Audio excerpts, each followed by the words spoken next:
जय हिंद प्यारे साथियों, स्वागत है आप सभी का फोर्स परिवार में। मेरा इदांगी आप सभी प्यारे विद्यार्थियों का और नौजवानों का स्वागत, वंदन, अभिनंदन करता हूं। वैसे सभी विद्यार्थीगण कुशल मंगल होंगे, कुशल क्षेम होंगे और सभी बेहतर तरीके से पढ़ाई कर रहे होंगे, ऐसा मैं ईश्वर से प्रार्थना करता हूं। और प्यारे विद्यार्थियों, बहुत सारे बच्चों ने अभी एसएससी जीडी का एग्ज़ाम्स भी दिया होगा और बहुत सारे बच्चों ने मध्य प्रदेश पुलिस का एग्ज़ाम भी दिया होगा। साथ में आगामी समय में मध्य प्रदेश एसआई, पीएससी, इन सभी की एग्ज़ाम्स होने वाली है और सभी के लिए जो जैसे मध्य प्रदेश एसआई की बात करते हैं तो 70 नंबर का आपको हिंदी पूछा जाता है और पीएससी में भी आप लोगों को मेंस में पूछा जाता है। 200 नंबर का पूरा पृथक रूप से हिंदी का पेपर होता है। बाकी सभी बहुत सारे एग्ज़ाम्स में, वनडे एग्ज़ाम्स में आप लोगों को हिंदी पूछा जाता है। तो उसी संदर्भ में हम एक श्रृंखला संचालित कर रहे हैं जिसमें हम लोगों का प्रयास है कि आप लोगों को पूरा का पूरा हिंदी, जो हमारी राजभाषा है और राजकीय भाषा है, वो आप लोगों तक एक सुचारू रूप में, एक व्यवस्थित रूप में आप लोगों तक पहुँचे, ताकि आप लोग घर बैठे बड़ी शिद्दत के साथ और ईमानदारी के साथ में अच्छे कंटेंट के रूप में आप लोग तैयारी कर सकें। तो लास्ट टॉपिक हम लोगों ने भारतीय राजभाषा और साथ में भारतीय संविधान के संदर्भ में हम लोगों ने पढ़ा था। मैंने बताया था कि अनुच्छेद 343 1, 2 और 3 उसके संदर्भ में आप लोगों को बतलाया गया था। साथ में अनुच्छेद 344 के बारे में बतलाया गया था। राजभाषा आयोग व समिति के बारे में आपको बतलाया गया था। आज हम लोग थोड़ा सा इससे आगे बढ़ेंगे। आज हम लोग जो राजभाषा के संदर्भ में जो भाग 17 है और भाग 17 में जो 4 अध्याय हैं, अध्याय प्रथम हम लोग जो समाप्त कर चुके हैं, अध्याय प्रथम समाप्त हो गया था। अध्याय द्वितीय, अध्याय तृतीय और अध्याय चतुर्थ,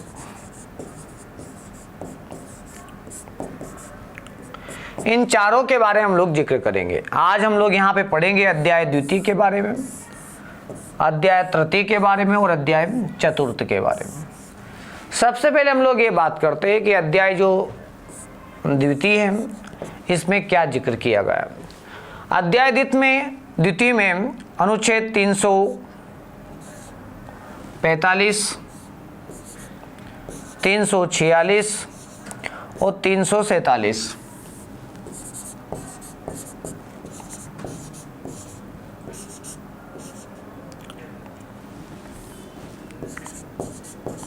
ठीक है। तो 345, 46 और 47 ये तीनों आर्टिकल अनुच्छेद का जिक्र आपको अध्याय द्वितीय में मिलता है। अध्याय प्रथम में आर्टिकल 343 और 344, ये 2 आर्टिकल का हम लोग लास्ट टाइम जिक्र कर चुके हैं। तो आज जो नवीन विद्यार्थी है वो भूतपूर्व के वीडियो को जरूर देखें, उसके बाद में ये वीडियो को कंटिन्यू करें। यहाँ पे हम लोग 348 और 349, यहाँ पे 350 और 351, ये 2 आर्टिकल हम लोग यहाँ देखेंगे। तो आज हम लोग अध्याय द्वितीय के बारे में लोग बात करेंगे। सबसे पहले हम लोग बात करते हैं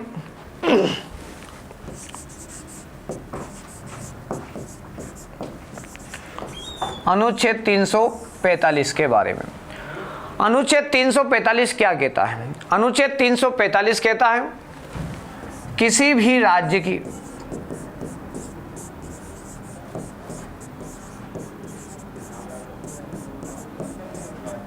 अपनी राज्य की भाषा होगी।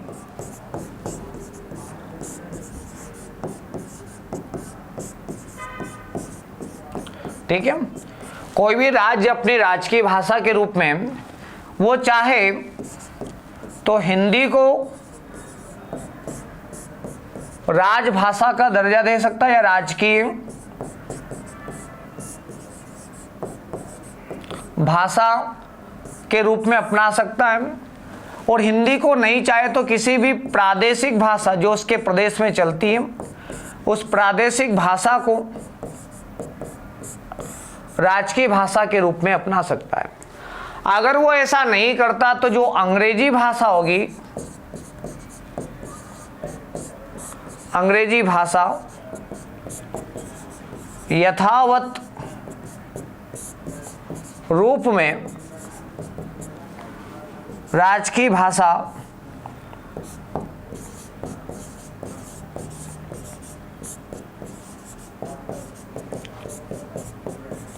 राजकीय भाषा के रूप में क्या रहेगी, जारी रहेगी। यदि भी किसी भी राज्य को अपनी राजकीय भाषा के रूप में हिंदी को मान्यता देना है तो वो अपने यहाँ पे विधानमंडल में ऐसा प्रस्ताव पारित कर सकता है और हिंदी को राजभाषा का दर्जा प्रदान कर सकता है। अगर वो हिंदी को नहीं देना चाहता तो किसी अन्य भाषा को, प्रादेशिक भाषा को राजकीय भाषा के रूप में मान्यता प्रदान कर सकता है। और अगर वो प्रादेशिक भाषा के रूप में इसको नहीं दर्जा देना चाहता तो अगर ये दोनों कंडीशन नहीं होगी तो तीसरी कंडीशन लागू होगी और वो ये कहती है कि अंग्रेजी यथावत रूप में राजकीय भाषा के रूप में क्या रहेगी, जारी रहेगी। इतनी बातें आपको क्लियर हो गई होगी। अब हम लोग देखते हैं अनुच्छेद 345 हो गया अपना। अब हम लोग यहाँ पे जाएंगे अनुच्छेद 344 के पास में, सॉरी 46 के पास में, 346 के पास में। ये क्या कहता है, ये कहता है कि भैया भारत में जो राज्य हैं इन राज्यों के बीच में किसी भी प्रकार का टकराव होता है या आपस में पत्राचार करना चाहते हैं, ठीक है, तो पत्राचार कहाँ होगा, दो राज्यों के बीच में होगा। और दो राज्यों की बात ना करें तो हो सकता हो कि राज्य और संघ के मध्य हो, संघ बोले तो केंद्र के मध्य हो, इनके बीच में भी क्या होगा, पत्राचार होगा। तो अधिकारी लोग राज्य के अधिकारी होंगे, दूसरे राज्य के अधिकारी होंगे, किसी भी बात को लेकर के क्या करेंगे, पत्र व्यवहार करेंगे। तो राज्यों के मामले में इन दोनों का जो तालमेल होगा, आपसी सहमति होगी, उस आपसी सहमति, आपसी तालमेल के आधार पर वो किसी भी भाषा को,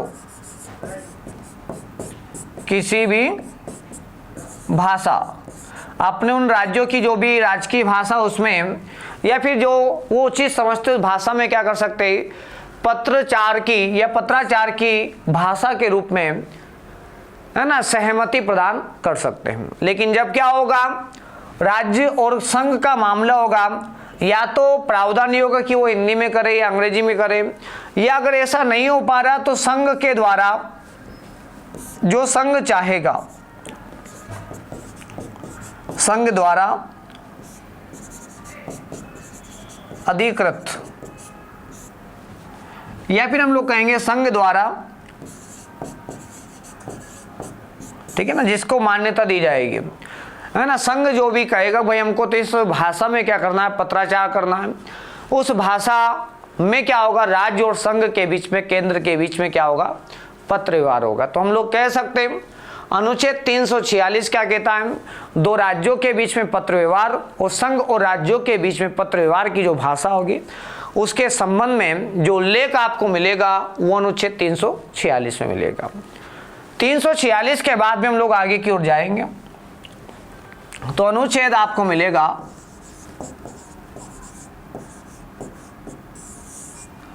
347, अनुच्छेद 347। अनुच्छेद 347 क्या कहता है, ये कहता है कि कोई भी राज्य के किसी भी भूखंड पर निवास करने वाली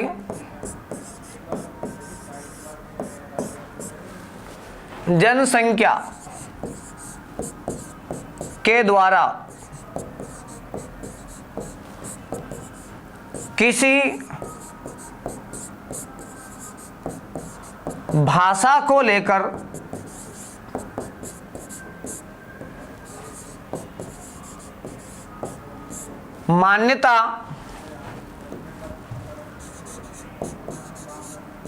मान्यता प्राप्त करना या करवाना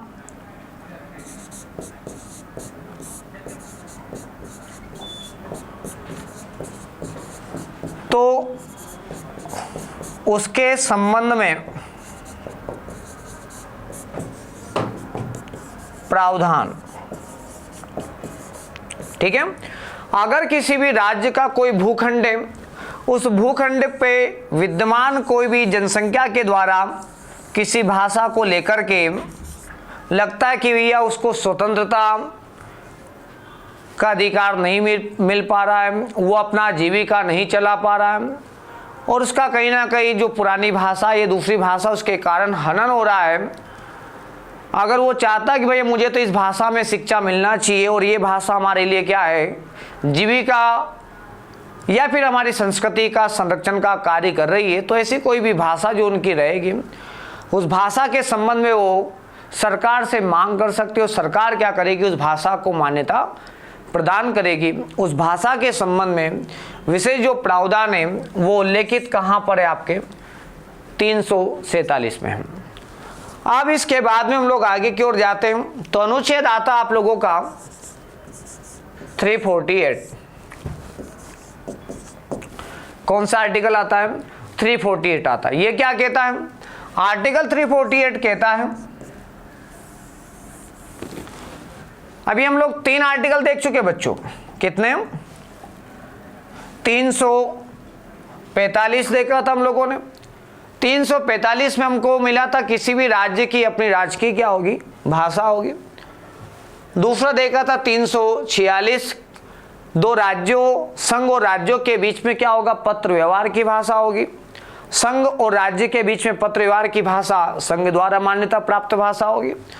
और उसके बाद देखा हम लोगों ने अनुच्छेद 347, कोई भी राज्य भारत का 28 राज्यों में से या फिर जो संघ केंद्र शासित प्रदेश है उनके द्वारा जो जनसंख्या वहाँ पे विद्यमान है, अगर वो किसी भाषा को मान्यता प्राप्त करवाना चाहती है सरकार के समक्ष, तो सरकार उसमें क्या करेगी, है ना, विशेष प्रावधान लाएगी और उस भाषा को मान्यता प्रदान करेगी। अब इसके बाद में हम लोग जाते हैं, अध्याय आता आपका 3।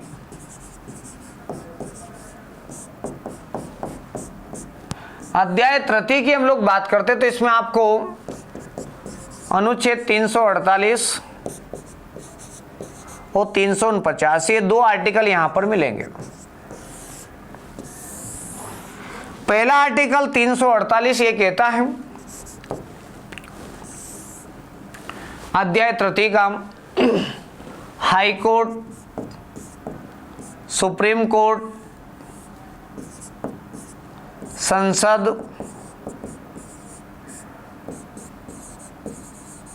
और क्या, विधानमंडल, इनमें जारी होने वाला कोई भी या तो अध्यादेश या विधेयक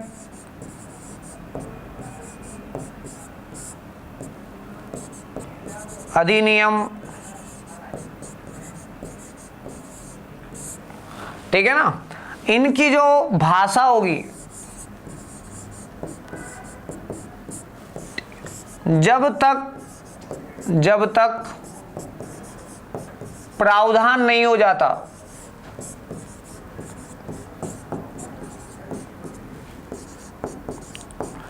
तब तक हिंदी रहेगी, तब तक अंग्रेजी रहेगी। जब तक सरकार इसमें ऐसा कोई प्रावधान नहीं कर देती कि हम लोगों को दूसरी भाषा में क्या करना है, अध्यादेश, विधेयक, अधिनियम आदि को, है ना, जारी करना है, तब तक अंग्रेजी का प्रयोग यथावत जारी रहेगा। इसका उल्लेख कहाँ पर है? अनुच्छेद 348 में। अनुच्छेद 349 में ये उल्लेखित है, राजभाषा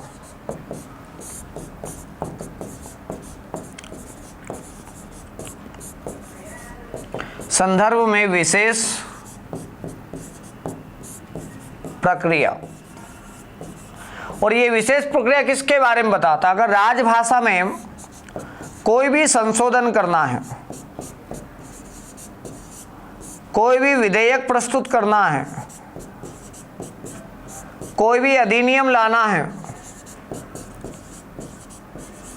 और कोई भी बदलाव करना है, ठीक है, ये कुछ भी करना, तो इसके पूर्व में जो भारत का राष्ट्रपति होगा, राष्ट्रपति से क्या करनी पड़ेगी? पूर्व अनुमति लेनी पड़ेगी, पूर्व अनुमति लेनी होगी, ठीक है। तो अगर सरकार को, या फिर हम लोग क्या बात करेंगे कि राजभाषा में सेंट्रल गवर्नमेंट को कोई भी बदलाव करना है या चेंजेस करना है, अधिनियम लाना है, जो भी करना है, तो उसके पहले क्या करना पड़ेगा? सबसे पहले राष्ट्रपति के पास जाना पड़ेगा और उनसे आपको पहले अनुमति लेनी पड़ेगी, तब जाके संसद का जो भी पटल होगा, जो बदलाव लाना चाहता है, उस पटल में जो विधेयक होगा, विधेयक क्या होगा? रखा जाएगा। विधेयक के ऊपर फिर बहस होगी, फिर उसको पारित किया जाएगा, एक सदन से दूसरे सदन में जाएगा, राष्ट्रपति उस पर अपनी मोहर लगाएंगे और फिर वो राज्यों के समक्ष जाएगा। लगभग 1/1/2 होता है, +1 इतने राज्यों के द्वारा फिर उसको मान्यता देनी पड़ेगी, तब जाके कहीं ना कहीं उसमें थोड़ा बहुत बदलाव आएगा। ये विशेष प्रक्रिया का जो जिक्र आपको मिलता है वो मिलेगा अनुच्छेद 349 में। आगे की ओर जाएंगे तो हम लोग देखेंगे अध्याय नंबर 4, राजभाषा का अध्याय नंबर क्या है? चतुर्थ। ये इसमें 2 आर्टिकल मिलेंगे, अनुच्छेद 350 और अनुच्छेद 351। अनुच्छेद 350 क्या कहता है? अनुच्छेद 350 कहता है भाषाई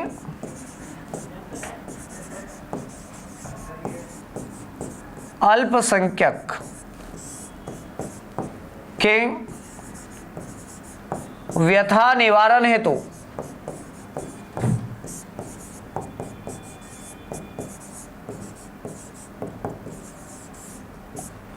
उपबंध। अब इसमें क्या होगा? राष्ट्रपति जी, राष्ट्रपति द्वारा भाषाई अल्पसंख्यक अधिकारी की, अल्पसंख्यक विशेष अधिकारी की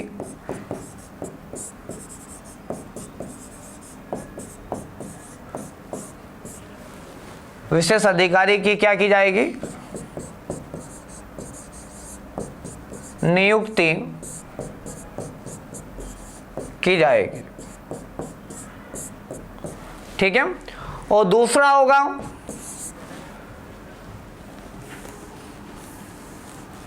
भाषाई अल्पसंख्यक वर्ग के लोगों को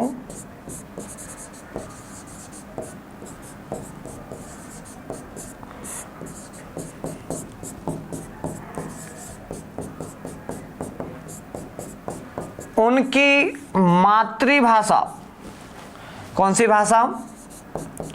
मातृभाषा में शिक्षा दी जाएगी।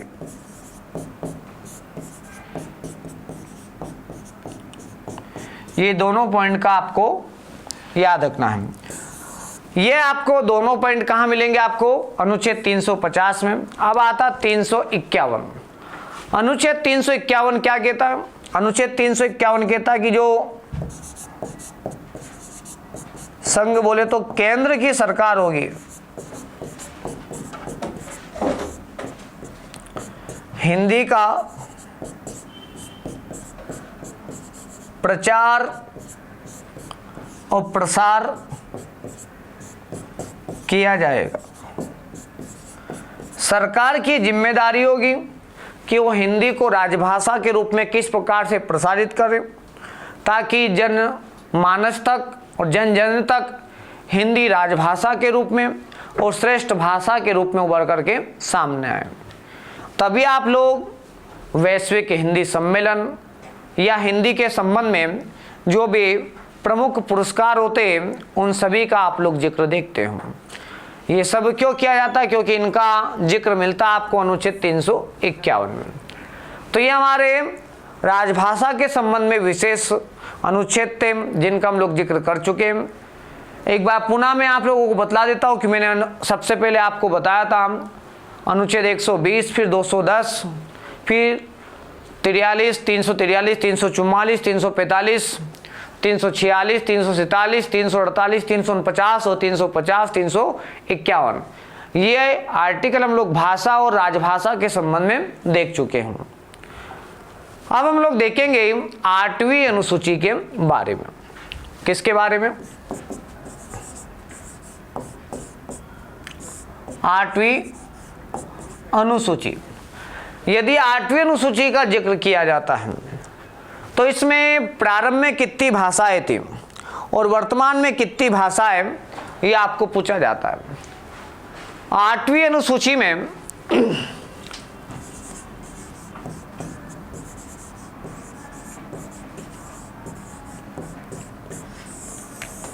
प्रारंभ में 14 भाषाएं थी। कितनी भाषाएं थी? 14 भाषाएं। समय समय पे इसमें 3 बार क्या हुआ? 3 बार संशोधन हुआ। और वर्तमान में कितनी?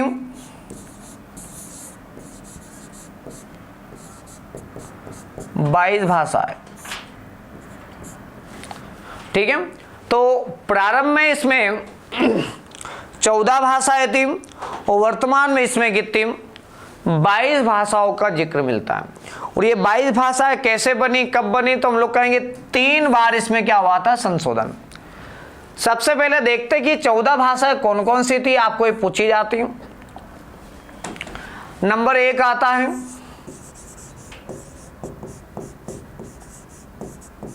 असमिया, बांग्ला, गुजराती, हिंदी,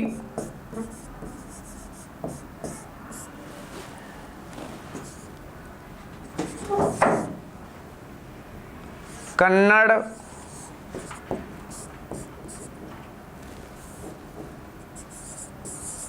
कश्मीरी,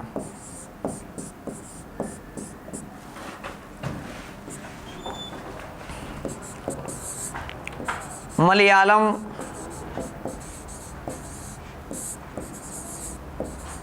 मराठी,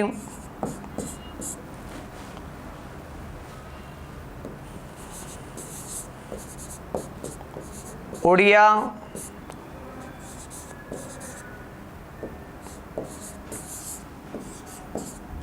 पंजाबी, संस्कृत,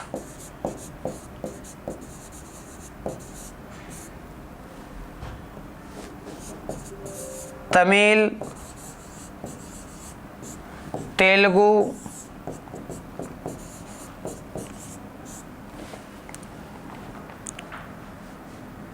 और 14वें नंबर की थी उर्दू।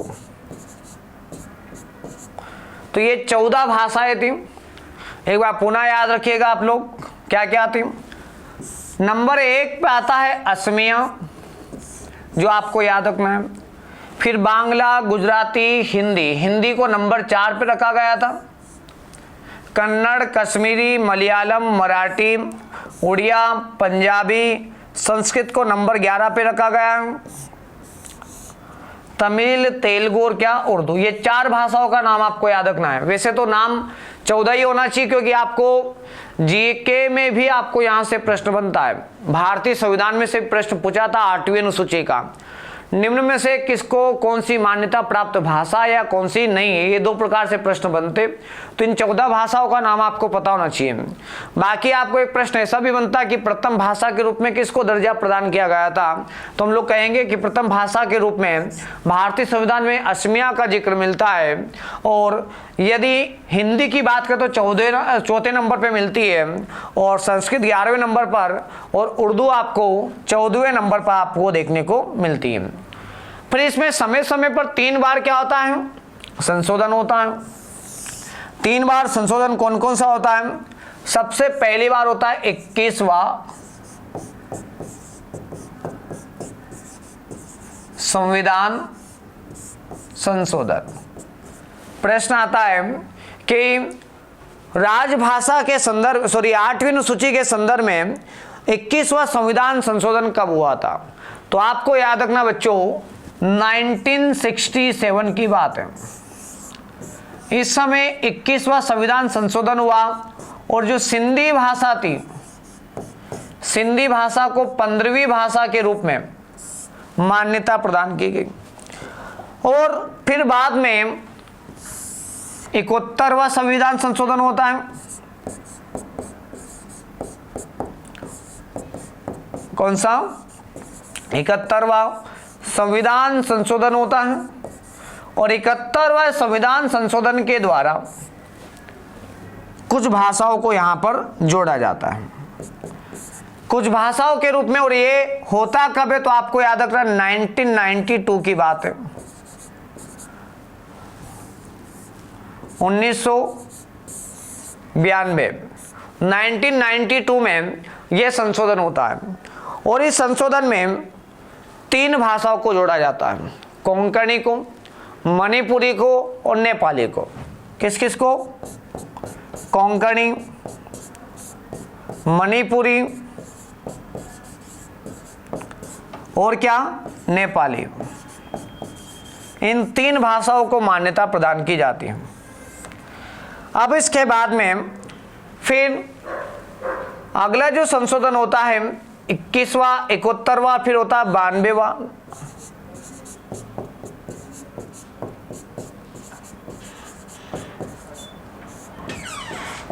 और 92वां संविधान संशोधन की अगर हम लोग बात करते हैं तो ये कब होता है? सन 2003 की बात है। कब की बात है? सन 2003 को 92वां संविधान संशोधन होता है। और इस संशोधन में कौन कौन सी भाषाओं को जोड़ा जाता है? तो आपको याद रखना है, एक आती है यहां पे बोडो,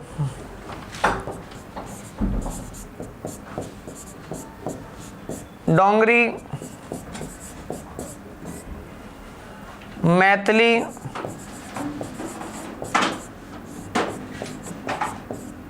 संथाली। ठीक है ना? क्या क्या जोड़ी जाती है? बोडो, डोगरी, मैथिली और क्या? संथाली। इन 4 भाषाओं को मान्यता प्रदान की जाती है। आपको ये याद रखना कि जो मैथिली है वो मैथिली हिंदी भाषा की एक प्रमुख बोली है। और हिंदी भाषा में जो बिहारी भाषा है, उपभाषा, उस भाषा की एक विशेष बोली है।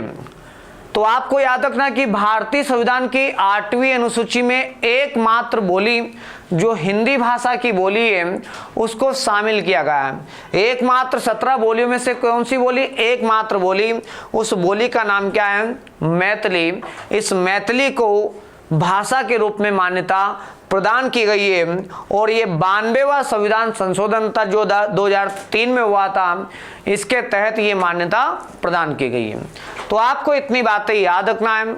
8वीं अनुसूची का जिक्र किया जाता है तो 8वीं अनुसूची में आपको याद रखना प्यारे विद्यार्थियों, क्या आरंभ में कितनी? 14 भाषाएं थी और इसमें 3 बार क्या हुआ? संशोधन हुआ, है ना। और अब वर्तमान में टोटल कितनी?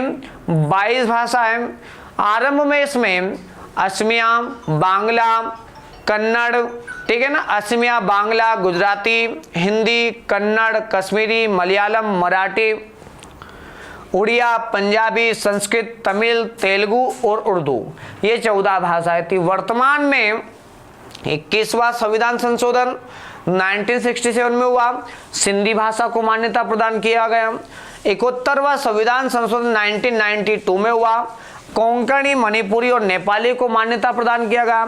और फिर 92वां संविधान संशोधन 2003 में हुआ, जिसमें 4 भाषाओं को मान्यता प्रदान किया गया, बोडो को, डोगरी को, मैथिली को और क्या, संताली को। ये अब वर्तमान में टोटल कितनी भाषा हो गई है, तो आप लोग कहोगे टोटल कितनी, 22 भाषा हो गई है। अब हम लोग थोड़ी सी और हम आपको बतला देते हैं लिपि के बारे में। लिपि में भारतीय जो राजभाषा है, उस राजभाषा की जो लिपि है, राजभाषा की लिपि के रूप में देवनागरी को जोड़ा गया। किसको जोड़ा गया? देवनागरी को। नोट कर लेना इसको। इसका प्रारंभिक नाम था क्या, नागरी, और नागरी में इसमें जोड़ दिया गया देव, और बना दिया गया क्या, देवनागरी। तो ये जो भाषा है भारत की राजभाषा, उस राजभाषा के लिए देवनागरी लिपि का प्रयोग किया जाता है। वैसे तो भारत में सबसे पहले ब्राह्मी लिपि का प्रयोग किया जाता था। ये हमारे संस्कृत की सबसे प्राचीन लिपि थी। संस्कृत की क्या थी? लिपि थी। या फिर हम लोग कहेंगे कि भारत की सबसे प्राचीन जो लिपि थी, उस लिपि का नाम क्या था? ब्राह्मी लिपि था। ये आज से लगभग, जब ईसा मसीह का जन्म नहीं हुआ था, उससे भी 1500 ईसा पूर्व जब तक हम लोगों को ज्ञात है, उसके पूर्व तक इसका प्रयोग होता था। ब्राह्मी के बाद में भारत में सत्ता का केंद्रीकरण हुआ। अलग अलग शासकों ने भारत के ऊपर शासन किया। कोई भारत में मुगल भी थे, तो अफगान भी थे, तुर्कमेनिस्तान के लोग थे, है ना, तुर्क थे। ऐसे भांति भांति लोग के देश के लोग भारत में आकर के बसे और उन्होंने यहाँ पर शासन किया। शासन किया तो उनकी अपनी राजभाषा होगी। उनकी राजभाषा के अनुरूप यहाँ की भाषा में थोड़ा बहुत बदलाव आया होगा। तो भारत में आप लोगों को ब्राह्मी, खरोष्टी, अरमाइक, ठीक है, साथ में सिद्ध मात्रका और गुरु लिपि, ऐसी कई लिपियों का प्रचलन आपको देखने को मिलता है। हम लोग ज़्यादा इसमें विस्तृत रूप में नहीं जाना चाहेंगे। अभी आपको 2 बातों का ख्याल रखना है कि भारत की सबसे प्राचीन लिपि, जिसका नाम क्या था, तो हम लोगों ने कहा ब्राह्मी लिपि था। संस्कृत की या वेदों की जो रचना हुई थी वो इसी भाषा में हुई थी। वर्तमान में जो राजभाषा हमारी हिंदी है, उस हिंदी के संदर्भ में जो लिपि है, उस लिपि का नाम क्या है?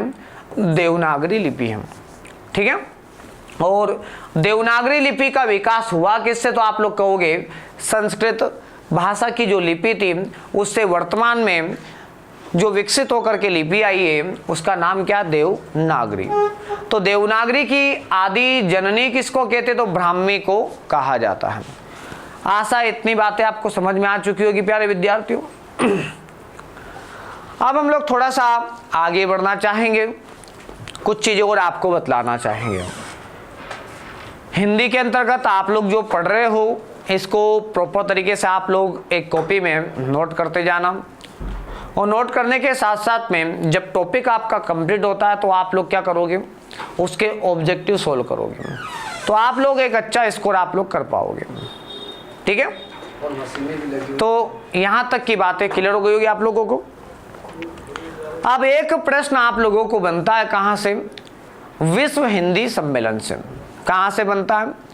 विश्व हिंदी सम्मेलन से। हिंदी भाषा का प्रचार प्रसार।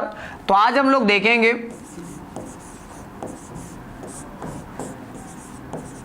विश्व हिंदी सम्मेलन।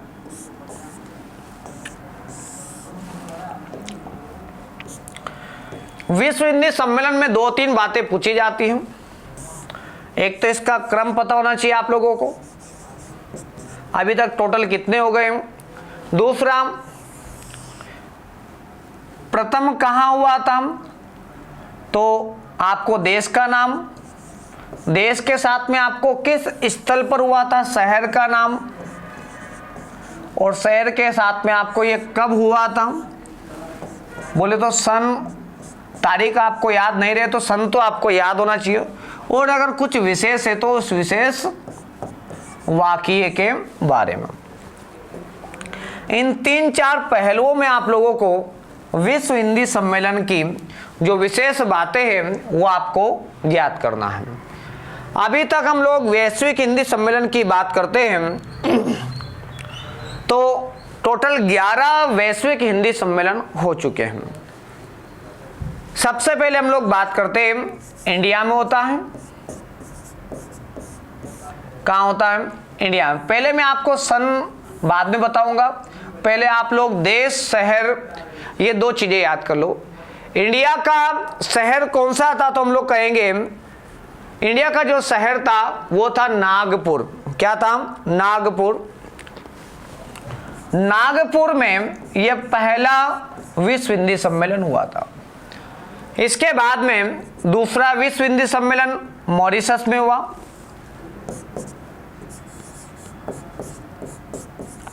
कहाँ हुआ? मॉरिशस में।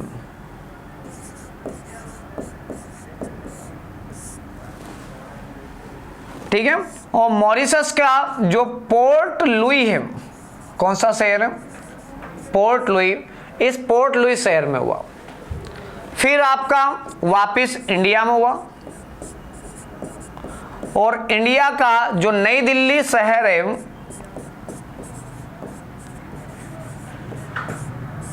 नई दिल्ली शहर में हुआ। इसके बाद में पुनः मॉरिशस में हुआ। मॉरिशस के पोर्ट लुई में हुआ। ठीक है। इसके बाद में Trinidad and Tobago, Trinidad and क्या? टोबैगो। कहाँ हुआ? ट्रिनिडाड एंड टोबैगो में हुआ। और इसका शहर था port of Spain. Port of Spain यहां पे संपन्न हुआ। इसके बाद में ग्रेट ब्रिटेन, ग्रेट ब्रिटेन का जो लंदन शहर था, लंदन शहर में हुआ। इसके बाद में सूरीनाम में हुआ। सूरीनाम का शहर था पारामारिबो। क्या नाम था? पारामारिबो।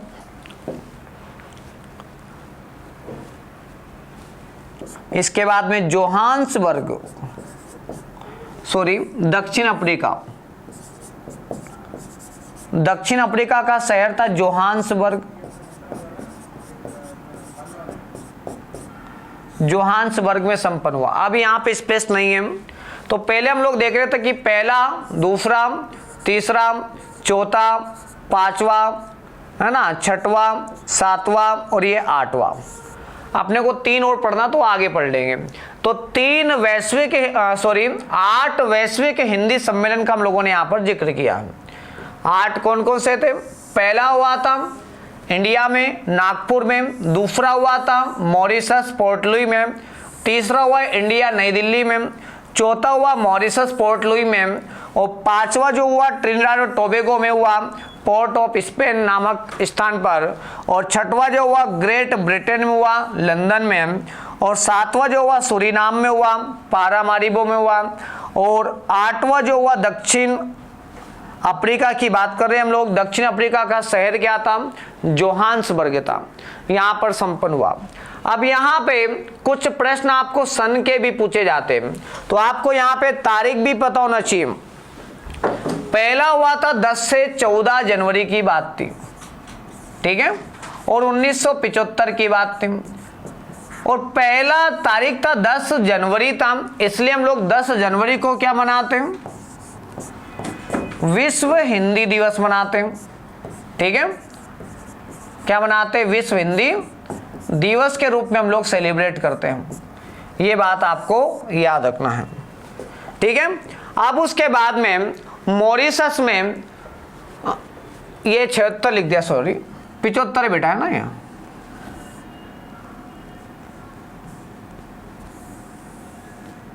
1975 में हुआ था। पहला वैश्विक हिंदी सम्मेलन कब हुआ था? 1975 की बात है। इसके बाद में 1976 में हुआ, 1976 में। ये 2 सन याद रखना, तारीख सब में याद नहीं हो पाएगी तो तारीख के चक्कर में ज्यादा मत पड़ना। उसके बाद में इंदिरा गांधी का समय था 1983 की बात है, 1983 की। 1983 में भारत में इंदिरा जी की सरकार थी और 28 से 30 अक्टूबर की बात थी। कब की बात थी? 28 से 30 अक्टूबर 1983 की बात है। इंदिरा जी के समय भारत में पुनः वैश्विक हिंदी सम्मेलन का आयोजन किया जाने लगा। 83 के बाद में भारत में काफी समय का इंतजार भारत को करना पड़ा। किसके लिए? वैश्विक हिंदी सम्मेलन के आयोजन के लिए। और फिर 10 साल बाद की बात है, क्योंकि इंदिरा गांधी जी की मृत्यु हो जाती, फिर राजीव गांधी जी आते, उनकी भी मृत्यु बाद में हो जाती है। इनको किसी के द्वारा मार दिया जाता है। फिर 90 के दशक में पुनः कांग्रेस का आगमन होता है। फिर 1993 की बात है।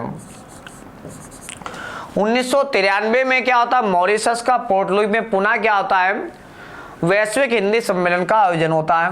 फिर 1996 में होता है, 1996 में। फिर 1999 में होता है, 1999 को। 93, 96 और फिर कब होता है आपका? 99 में होता है। 99 के बाद में सन 2003 की बात है। कब की बात है बच्चों? 2003 की। 2003 में 4 साल के बाद में पुनः सूरीनाम के पारामारिबो में क्या होता है? वैश्विक हिंदी सम्मेलन का आयोजन होता है। यदि जोहान्सबर्ग की बात की जाती है तो जोहान्सबर्ग में भी ये सम्मेलन होता है। कब होता है? अच्छा सॉरी, एक तो अपना यहाँ पे छूट गया था बेटा, एक अपन यहाँ पे मिस कर चुके हैं। जोहान्सबर्ग के पहले भी एक हो चुका था 8वें नंबर का, वो हुआ था कहाँ पे? अमेरिका में, यूएसए में, यूनाइटेड स्टेट ऑफ अमेरिका। इसका न्यूयॉर्क शहर का था, न्यूयॉर्क। और इस न्यूयॉर्क में सन 2007 की बात है। ठीक है, ये हमसे मिस हो गया था, इसको भी आपको नोट करना है। तो देखो जरा, पहला हुआ इंडिया में कब की बात है? 1975 की। परिणाम क्या हुआ कि हम लोग विश्व हिंदी सम्मेलन, विश्व हिंदी दिवस के रूप में हम लोग क्या करते हैं? सेलिब्रेट करते। 76 में हुआ, फिर 83 में, 93 में, फिर 96 में, फिर 99 में, फिर 2003 में, फिर 2007 में। फिर 9वें नंबर का जो होता है आप लोगों का जोहान्सबर्ग में होता है। कहाँ होता है? जोहान्सबर्ग जो कहाँ पर है? दक्षिण अफ्रीका का। दक्षिण अफ्रीका का जो शहर है 9वें नंबर का जोहान्सबर्ग। और जोहान्सबर्ग की अगर बात की जाती है तो जोहान्सबर्ग में 9वें नंबर का वैश्विक हिंदी सम्मेलन होता है और ये होता है सन 2012 में। कब की बात है? 2012 की बात है। 2012 के बाद में 10वें नंबर का जो वैश्विक हिंदी सम्मेलन होता है जोहान्सबर्ग के बाद में सीधे भारत में होता है। भारत में कहाँ होता है? तो भोपाल में होता है।